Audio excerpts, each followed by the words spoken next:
Il nous appelait par un numéro, jamais par notre nom. Mais la première nuit, nous n'avions même pas encore de numéro. Nous n'étions que de la chair fraîche. Je m'appelle Éléonore Vassel. J'ai 84 ans. Et je vais raconter ce que les livres d'histoire n'ont jamais imprimé. Ce que les documentaires officiels ont coupé des montages. Ce que les témoins survivants ont appris à enfouir en silence pour réussir à vivre après la guerre. Parce qu'il a existé un rituel, non officiel, non documenté, mais systématisé, pratiqué dans plusieurs camps de prisonnières françaises sous commandement allemand. Un rituel qui brisait les femmes avant même qu'elles puissent penser à résister. Ils appelaient en ça une évaluation. Mais ils ne nous évaluaient pas comme des travailleuses. Ils nous évaluaient comme on évalue du bétail. Quand je suis arrivée au camp, en mai 1944, j'avais 19 ans. 3 jours plus tôt, j'étais dans la boulangerie de mon père à Beaumont-sur-Sarthe, dans l'intérieur de la France, en train d'emballer des pains encore chauds pour les clients. Je portais une robe bleu clair que ma mère avait cousue. Mes cheveux étaient attachés avec un ruban blanc. Le jour de la déportation, il était 6 heures du matin. Le ciel était gris, lourd. J'ai entendu les camions avant de les voir. Le bruit du moteur diesel résonnant dans les rues étroites. Puis les bottes. Des dizaines. Frappant le sol pavé comme des marteaux. Ma mère était dans la cuisine. Mon père dormait encore. Je venais de me réveiller quand la porte a été défoncée. Ils n'ont même pas frappé. Ils sont simplement entrés. 3 soldats allemands. L'un d'eux portait une liste. Un autre m'a pointé du doigt et a dit un seul mot. Raus. Ils ne m'ont pas laissé prendre quoi que ce soit, ni changer de vêtements, ni embrasser ma mère. Elle a essayé de s'approcher et l'un des soldats l'a poussée contre le mur avec la crosse de son fusil. Mon père est apparu en courant et a reçu un coup dans l'estomac. Il est tombé à genoux, essayant de respirer. J'ai été traîné dehors, littéralement traîné. Mes pieds nus raclèrent le sol. J'ai senti la peau de mes talons brûler. J'ai vu ma mère crier sur le pas de la porte. Mon père encore au sol. Et j'ai su que je ne reverrai jamais cette maison. Le camion était déjà plein de femmes. J'en ai reconnu quelques-unes. Madame Colette, l'institutrice. Margot, qui travaillait à l'épicerie. Simone, ma voisine d'enfance. D'autres m'étaient inconnus, mais toutes avec la même expression. Yeux écarquillés, respiration rapide, mains tremblantes. Personne ne parlait. Elles pleuraient juste doucement. Ou fixaient le vide. Nous étions 47 femmes dans ce camion, la plupart jeunes, entre 16 et 25 ans. Quelques-unes plus âgées, mais peu, très peu. Je comprendrai pourquoi plus tard. Le voyage a duré près de 2 jours. Nous nous sommes arrêtés 3 fois. On ne nous a pas donné de nourriture, seulement de l'eau, 1 fois. Nous avons fait nos besoins là même, dans le coin du camion. L'humiliation a commencé avant notre arrivée. Quand le camion s'est arrêté pour la dernière fois, c'était la nuit. J'ai entendu le grincement des portails en fer. J'ai entendu des voix en allemand, des ordres brefs, secs. J'ai senti l'odeur. Une odeur que je n'ai jamais oubliée. Un mélange de terre humide, de sueur vieille, de fumée et de quelque chose que mon cerveau ne pouvait identifier. Aujourd'hui, je sais ce que c'était. C'était la peur imprégnée dans l'air. Les portes du camion se sont ouvertes. Des lumières vives nous ont aveuglés. Des hommes criaient, des chiens aboyaient. On nous a poussés dehors. Certaines sont tombées. J'ai trébuché, mais j'ai réussi à me retenir. Nous étions devant un immense portail en métal. Au-dessus, des lettres en allemand que je ne savais pas lire à l'époque. J'ai découvert plus tard ce qu'elles signifiaient « Arbeit macht frei ». Le travail rend libre. Mensonge. Le travail ne libérait personne. Mais avant le travail, il y avait la première nuit. On nous a alignés en rangées, 4 rangées, chacune avec environ 12 femmes. 2 gardiennes allemandes vêtues d'uniformes gris circulaient entre nous. Elles regardaient, pointaient, chuchotaient entre elles. L'une d'elles s'est arrêtée devant moi. Elle a levé mon menton avec le bout d'une baguette, a tourné mon visage vers la gauche, puis vers la droite, a regardé mon corps de haut en bas, a dit quelque chose en allemand que je n'ai pas compris. L'autre gardienne a ri. Elle a noté quelque chose sur un bloc-notes, a fait un geste de la tête. J'ai été poussé vers la droite. 6 autres femmes ont été poussées du même côté. Les autres ont été emmenées vers la gauche. Nous ne savions pas ce que cela signifiait. Pas encore. On nous a conduites dans un baraquement séparé, plus petit que les autres. Les fenêtres avaient des barreaux. Mais les murs semblaient ne plus propres. Il y avait une faible lumière suspendue au plafond. Ça sentait le désinfectant. L'une des gardiennes est entrée avec nous, a verrouillé la porte. Puis elle a parlé dans un français cassé mais compréhensible. « Vous avez été choisis. Demain, vous travaillerez à l'intérieur, pas à l'usine, à l'intérieur du quartier, cuisine, nettoyage, services internes. » J'ai pensé que c'était une chance, que travailler à l'intérieur serait mieux que travailler à l'usine ou dans les champs. Certaines filles à mes côtés semblaient soulagées. La gardienne a continué. « Mais ce soir, vous passerez par une évaluation. Vous allez prendre un bain, mettre des vêtements propres et vous serez présenté. » Je n'ai pas compris ce que « présenter » signifiait, mais ma peau s'est hérissée. Le mot « évaluation » a résonné en moi comme une cloche fêlée. Parce que j'avais déjà entendu des rumeurs, des histoires que ma tante chuchotait à ma mère quand elle pensait que je n'écoutais pas. Des histoires sur des femmes déportées qui n'étaient jamais revenues, ou qui étaient revenues changées, brisées de l'intérieur. J'ai été emmenée dans une salle de bain, froide, avec des murs en ciment. Une douche en métal rouillé dégoulinait d'eau glacée.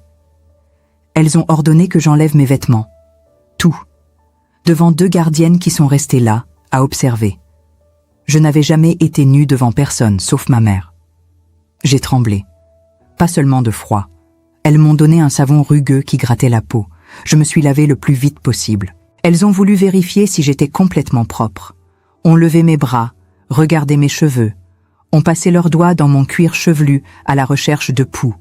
Puis elles m'ont jeté une serviette fine et une robe grise. Pas de culotte, pas de soutien-gorge, juste la robe.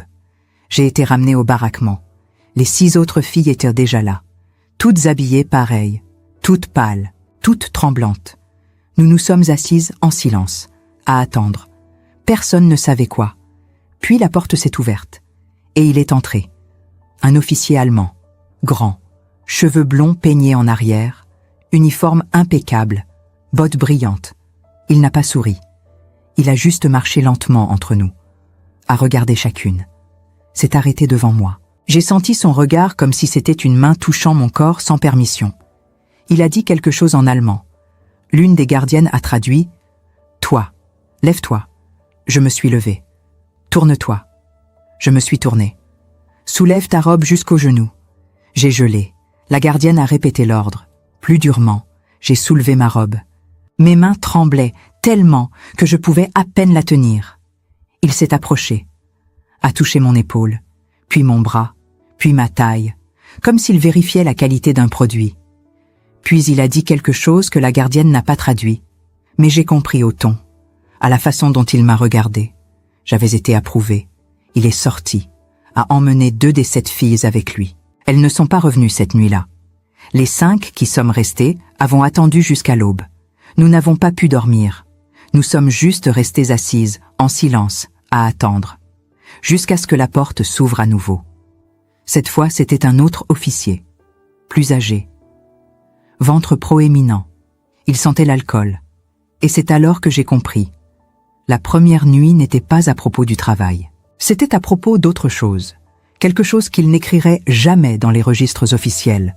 Quelque chose qui se passait avant de nous transformer en prisonnières numérotées. C'était pour nous apprendre, dès le premier moment, que nous n'avions plus aucun contrôle sur rien. Pas même sur nos corps. Éléonore Vassel a témoigné de quelque chose que des gouvernements ont tenté d'effacer. Un système caché à l'intérieur des camps de prisonnières.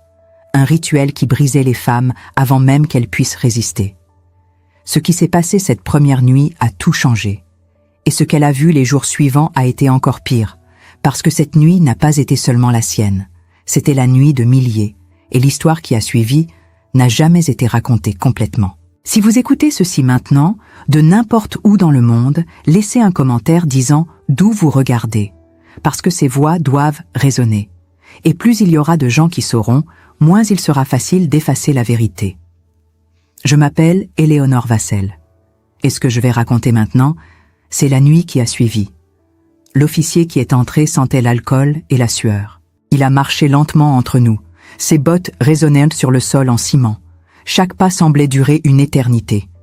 Il s'est arrêté devant Margot, une fille de mon village. Elle avait 17 ans, des cheveux noirs bouclés, un visage rond et doux.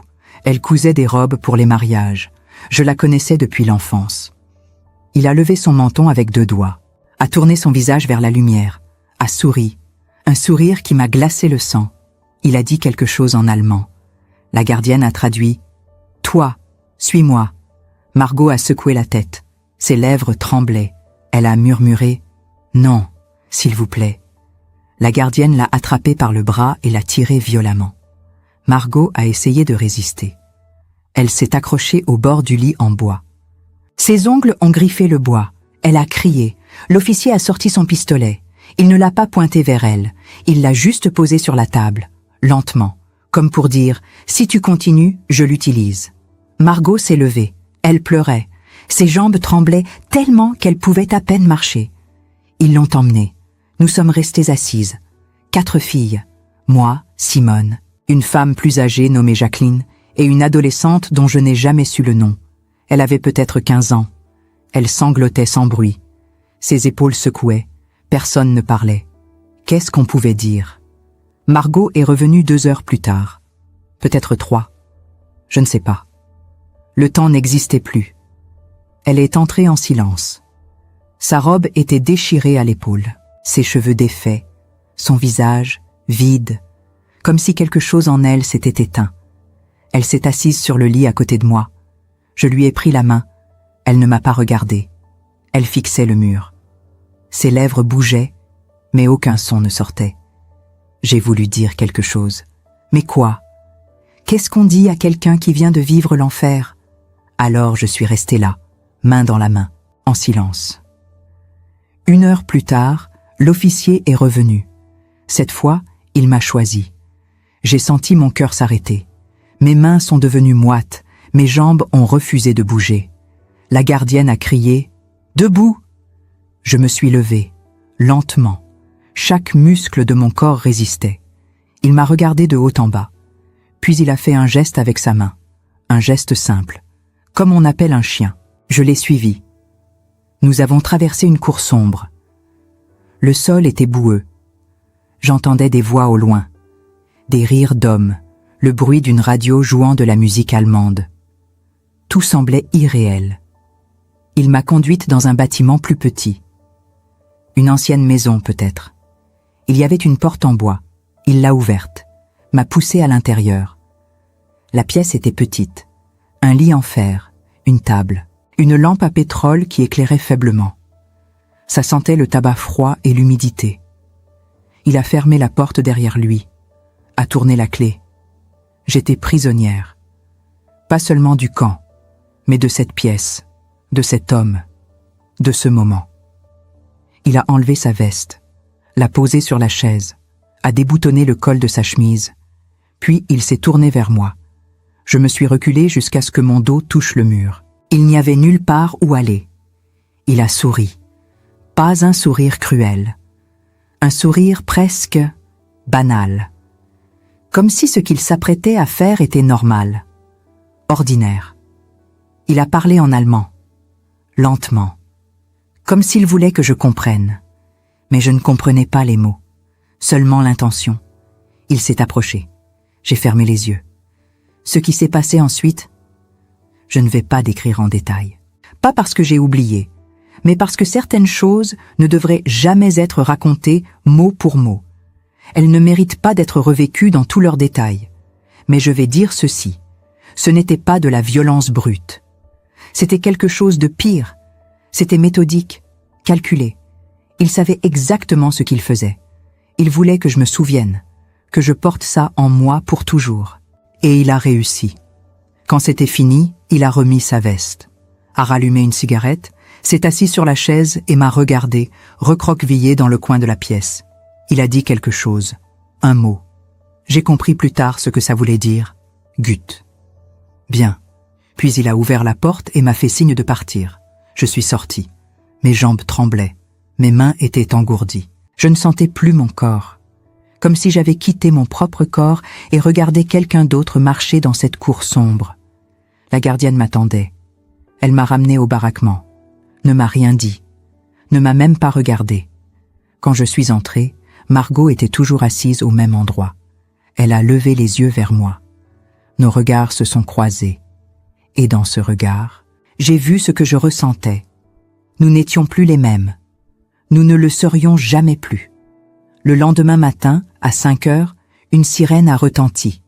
On nous a réveillés à coups de sifflet, distribué des uniformes rayés, donné des chaussures en bois qui nous blessaient les pieds. On nous a alignés dans la cour, des centaines de femmes, peut-être 1 millier, toutes silencieuses, toutes épuisées. Un officier supérieur est monté sur une estrade. Il a parlé en allemand. Quelqu'un a traduit en français « Vous êtes ici pour travailler. Vous travaillerez jusqu'à ce qu'on n'ait plus besoin de vous. Si vous obéissez, vous vivrez. Si vous désobéissez, vous mourrez. C'est simple. » Puis il a ajouté quelque chose qui m'a marqué. « Ce qui s'est passé hier soir n'a jamais eu lieu.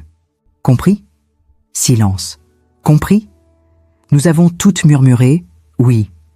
Et c'est ainsi qu'ils ont effacé la première nuit de notre existence officielle, comme si elle n'avait jamais existé. Mais elle a existé. Pour moi, pour Margot, pour des centaines, peut-être des milliers d'autres femmes dans d'autres camps. Ce n'était pas écrit dans les registres, ce n'était pas photographié, ce n'était pas documenté. Mais c'était réel. Et pendant 65 ans, j'ai porté ce secret. Parce qu'après la guerre, quand nous sommes rentrés, personne ne voulait entendre. Les gens voulaient oublier, tourner la page, reconstruire. Nous, les survivantes, on nous a dit de nous taire, qu'il valait mieux ne pas remuer le passé, que c'était gênant, honteux. Alors on s'est tu. Mais aujourd'hui, à 84 ans, je parle. Parce que le silence a protégé les coupables, et je refuse de mourir en protégeant leur mémoire. Après la première nuit, tout a changé. Pas à l'extérieur, mais à l'intérieur de nous. Nous avons été envoyés travailler. Moi, j'ai été assigné à la cuisine des officiers, un bâtiment séparé du camp principal. Plus propre, mieux éclairé, avec de la vraie nourriture. Chaque jour, je pelais des pommes de terre. Je lavais des casseroles.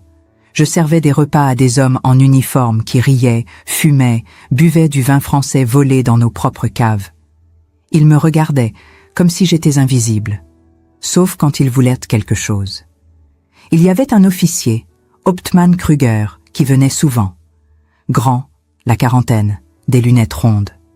Il parlait français. Parfois, il me posait des questions. « D'où viens-tu ? Quel âge as-tu ? Tu as de la famille ? » Je répondais en monosyllabes. « Oui. »« Non, je ne sais pas. » Il souriait, comme s'il était gentil. Mais je savais qu'il n'était pas gentil. Personne ici n'était gentil. Un jour, il m'a demandé de rester après le service. Les autres filles étaient déjà parties. J'étais seule avec lui dans la cuisine.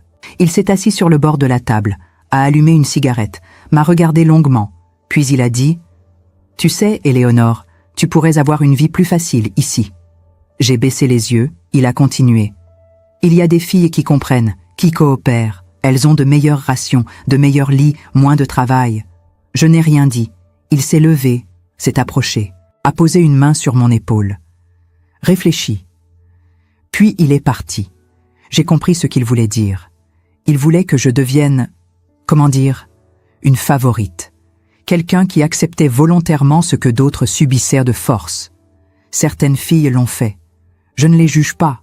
Elles ont fait ce qu'elles devaient pour survivre. Moi, je n'ai pas pu. Alors j'ai continué à travailler, à peler des pommes de terre, à laver des casseroles, à dormir sur un lit en bois dans un baraquement surpeuplé où les puces nous dévoraient la nuit. Les mois ont passé. L'été, l'automne, l'hiver. En hiver, c'était l'enfer.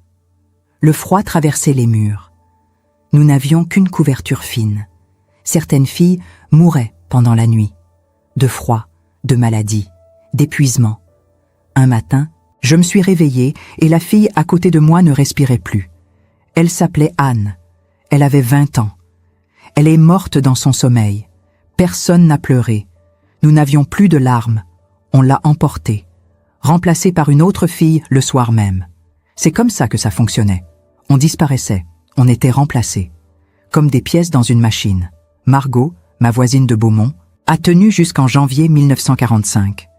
Puis elle est tombée malade, une fièvre terrible. Elle délirait, appelait sa mère, pleurait dans son sommeil. Je lui donnais ma ration d'eau, j'essayais de la garder au chaud, mais ce n'était pas assez. Un matin, elle ne s'est pas réveillée. J'ai pleuré ce jour-là.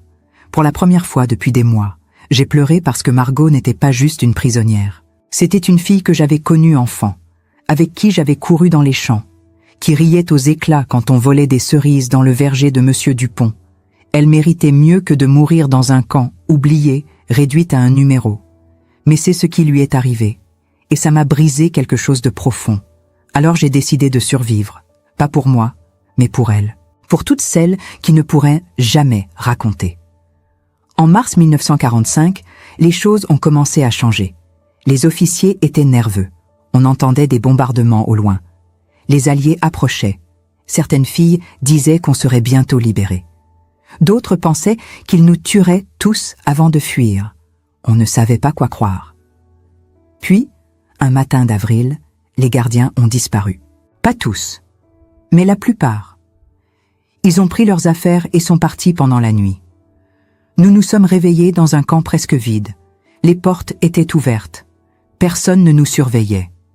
Certaines filles ont couru vers la sortie. D'autres sont restées, trop faibles pour bouger. Moi, j'ai attendu. Je ne savais pas où aller.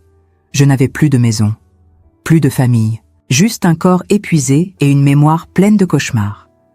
2 jours plus tard, les soldats américains sont arrivés. Ils ont ouvert les baraquements, nous ont donné de la nourriture, des couvertures, des médicaments. Un soldat m'a regardé et a pleuré. Je ne comprenais pas pourquoi. Puis j'ai vu mon reflet dans une vitre cassée. Je ne me reconnaissais plus. J'avais 20 ans, mais je ressemblais à une vieille femme. Maigre, les cheveux gris, les yeux creux. La guerre avait volé ma jeunesse, et la première nuit avait volé mon innocence. Je suis rentré en France en juin 1945, en camion militaire, avec des dizaines d'autres femmes silencieuses. Quand je suis arrivé à Beaumont-sur-Sarthe, le village était méconnaissable. Certaines maisons avaient été détruites, d'autres abandonnées. Les rues étaient vides. La boulangerie de mon père n'existait plus. Juste un tas de pierres. J'ai frappé chez des voisins. Une vieille femme a ouvert. Elle m'a regardé sans me reconnaître. Puis, elle a porté une main à sa bouche. Éléonore? Oui. Elle a pleuré, m'a serré dans ses bras, puis m'a dit ce que je redoutais. Ton père est mort il y a 1 an. Ton cœur. Ta mère, elle est partie vivre chez ta tante, à Lyon. Je suis resté debout, sans bouger. J'avais survécu à l'enfer pour rentrer dans un monde où je n'avais plus de place. Je suis allé à Lyon. J'ai retrouvé ma mère. Elle m'a serré fort, a pleuré pendant des heures. Mais elle ne m'a jamais posé de questions sur ce qui s'était passé, et je ne lui ai jamais dit. Parce que, comment raconter l'irracontable? Comment dire à sa mère qu'on a été réduite à un objet? Qu'on a été sélectionnée, évaluée, utilisée? Alors j'ai fait comme les autres survivantes. Je me suis tue. J'ai trouvé un travail dans une usine textile. Je me suis mariée en 1948 avec un homme bon, Marcel. Il savait que j'avais été déportée. Mais il ne savait pas tout. Et il ne m'a jamais forcé à parler. Nous avons eu 2 enfants. Une fille, Clémentine. Un fils, Antoine. Je les ai aimés de tout mon cœur. Mais il y avait toujours une part de moi qui restait froide, absente. Comme si une partie de moi était restée dans ce camp. Parfois, la nuit, je me réveillais en sueur. Je sentais encore l'odeur de la pièce. Je voyais encore le visage de l'officier. J'entendais encore les pas dans la cour. Marcel me prenait dans ses bras, mais il ne comprenait pas. Comment aurait-il pu? Les années ont passé. J'ai vieilli. Mes enfants ont grandi, ont eu leurs propres enfants. Mais le silence est resté. Jusqu'en 2009. J'avais 84 ans. Un historien français, Julien Blanc, spécialisé dans les témoignages de déportation, m'a contacté. Il avait retrouvé mon nom dans des archives. Il voulait m'interviewer, pour un documentaire. Au début, j'ai refusé. Qu'est-ce que ça changerait? Les coupables étaient morts, l'histoire était écrite. Mais il a insisté. Il m'a dit « Madame Vassel, votre témoignage pourrait aider d'autres femmes à parler, à briser le silence. » Alors j'ai accepté. Et pour la première fois en 65 ans, j'ai raconté. J'ai raconté la sélection. La première nuit, le rituel, l'humiliation, la douleur. J'ai pleuré. Beaucoup. Mais j'ai parlé. L'interview a duré 6 heures. Julien a tout enregistré, tout filmé. Quand c'était fini, je me suis sentie plus légère, comme si un poids immense avait été soulevé. Je suis morte 5 ans plus tard, en 2014, paisiblement, dans mon sommeil. Mais ma voix est restée. L'interview a été diffusée. D'autres femmes ont parlé après moi, des dizaines, puis des centaines. Des témoignages ont émergé de toute l'Europe, pas seulement en France, en Pologne, en Hongrie, en Autriche. La première nuit n'était pas un incident isolé. C'était un système. Et ce système avait été effacé des archives officielles, délibérément, parce que les vainqueurs ne voulaient pas salir leur victoire avec des histoires de femmes violées. Parce que la société ne voulait pas entendre ce que les survivantes avaient à dire. Alors, elles se sont tues. Mais aujourd'hui, elles parlent. Grâce à des femmes comme Éléonore, qui ont trouvé le courage de briser le silence. Je m'appelle Éléonore Vassel, et ceci est ma dernière parole. Si vous écoutez ceci, c'est que je suis morte, mais ma voix reste, parce que le silence a assez duré. Pendant 65 ans, j'ai porté la première nuit comme une plaie ouverte. Je l'ai cachée, enfouie, ignorée, mais elle ne m'a jamais quittée. Elle était là chaque fois que je regardais mes enfants dormir, chaque fois que je voyais une jeune femme rire, chaque fois qu'on parlait de guerre comme d'un chapitre fermé de l'histoire. Parce que pour moi, la guerre n'a jamais pris fin. Elle continue, dans mes cauchemars, dans mes silences, dans mes larmes quand personne ne regarde. Mais aujourd'hui, je veux que vous sachiez une chose. Ce n'était pas notre faute. Nous n'avions pas demandé à être déportés. Nous n'avions pas choisi d'être sélectionnés. Nous n'avions pas voulu cette nuit. On nous l'a imposée.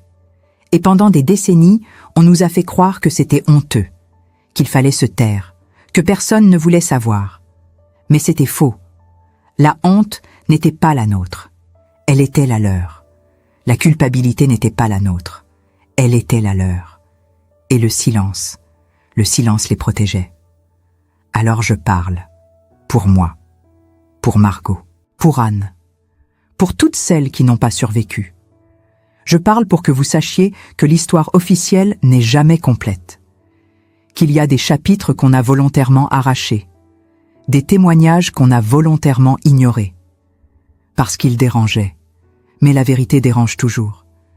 Et c'est exactement pour ça qu'elle doit être dite. Aujourd'hui, je suis vieille, fatiguée, malade, mais je suis libre. Libre de parler, libre de dénoncer, libre de refuser l'oubli. Et si ma voix peut aider une seule femme à parler, une seule survivante à briser son silence, alors ma vie aura eu un sens. Parce que la guerre ne finit pas quand les armes se taisent. Elle finit quand les voix se lèvent. Je m'appelle Éléonore Vassel. J'ai survécu à la première nuit. Et je refuse d'emporter cette vérité dans ma tombe. Je vous laisse une question. Combien d'autres histoires comme la mienne existent encore, enfouies dans le silence? Combien de femmes sont mortes sans avoir jamais pu dire ce qu'elles avaient vécu? Et combien de temps encore allons-nous accepter que l'histoire soit écrite par ceux qui préfèrent effacer plutôt que d'affronter? Ma voix s'éteint ici, mais la vôtre peut continuer. Parlez, écoutez, souvenez-vous, parce que le silence a assez protégé les coupables. Il est temps de protéger la vérité. Cette histoire n'est pas juste un témoignage du passé. C'est un miroir tendu vers notre présent. Éléonore Vassel a porté ce silence pendant 65 ans. Des milliers d'autres femmes l'ont porté jusqu'à leur mort. Combien de voix restent encore enfouies? Combien de vérités attendent d'être entendues? La première nuit a existé. Elle a brisé des vies.